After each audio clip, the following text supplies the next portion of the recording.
দই চিড়ে খাইয়ে দিলাম, এবার শাঁখা পলা পরিয়ে দেব। তো এখানে এদের শাঁখা পলা কিনেই নিয়ে এসেছিল। তো আমরা যেমন শাঁখারি বা শাঁখার দোকানে গিয়ে পরে এসেছিলাম বিয়ের আগের দিনকে, তো এখানে এরা শাঁখা কিনে নিয়ে চলে এসেছে।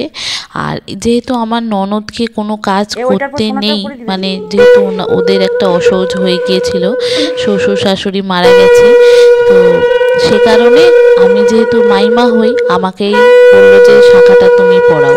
তো এই দধি মঙ্গল করে তারপরে শাঁখাটা পরিয়ে দিলাম। এই যে ওরা দিবে একটা বিয়ের সময় পড়বে তো, এটা পড়া পরে করলেও একটা নোয়া পড়তে হয়। নোয়া থাকলে দাও, তাহলে এটা দিয়ে দেবো। ওই নোয়া আর কি নতুন, ও নতুন নোয়া তো জানি না। শাঁখা পরে করলে একটা নোয়া একটা নিজের নোয়া থেকে একটা বলছো কি করে জানবো? তুই এক কাজ করবি, একটা লোয়া আনাবি, একটা লোয়া আনাবি দিয়ে হ্যাঁ তেরে নামিয়ে দেবো, তেরে করে দেবো। হ্যাঁ তেরে করে ও দশকর্মা জিনিস আনতে এটা একটা অন্যরকম ব্যাপার, আর আমারও প্রথম এক্সপিরিয়েন্স। এরকম মায়ের কাজ আমি কখনো আগে করিনি।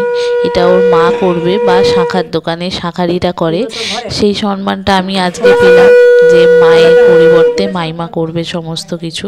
খুব ভালো লাগছে, খুব ভালো লাগছে, এত ভালো লাগছে কি বলবো। ভোরবেলা উঠে আমাদের দেখুন বাঁকুড়ার ঠান্ডায় আমি টুপি, সোয়েটার, চাদর সমস্ত কিছু পরে একদম ভোরবেলা 4:45টার সময় দধি মঙ্গল হচ্ছে মেয়ের। এই যে কি ভালো লাগছে কি বলবো, সবটাই আপনাদের সঙ্গে শেয়ার করব, দেখতে থাকুন।